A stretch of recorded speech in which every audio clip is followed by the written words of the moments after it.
वर्ध्यातील पुलगाव नगर परिषदेत आज एक अभूतपूर्व प्रकार घडला. शहरातील कचरा व्यवस्थापनाच्या मुद्द्यावरून भाजपच्या नगरसेवकांनी थेट सभागृहात कचरा आणि नालीतील सांडपाणी आणून टाकत जोरदार आंदोलन केले. या घटनेमुळे नगर परिषदेत एकच खळबळ उडाली आहे. पुलगाव नगर परिषदेत 29 जून रोजी विशेष सभेचे आयोजन करण्यात आले होते.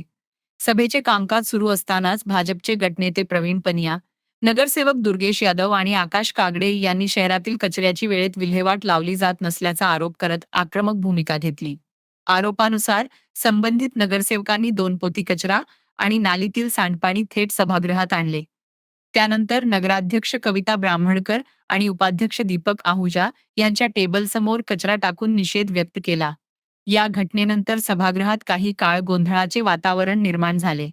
सत्ताधारी पक्षाने विरोधी सदस्यांवर सभागृहाचे कामकाज रोखणे, आरडाओरडा करणे, गैरवर्तन करणे आणि सभागृहाची पवित्रता भंग केल्याचा आरोप केला आहे. दरम्यान, या संपूर्ण प्रकाराची चौकशी करून संबंधितांवर कठोर कारवाई करावी, अशी मागणी सत्ताधारी नगरसेवकांनी जिल्हाधिकाऱ्यांकडे निवेदनाद्वारे केली आहे.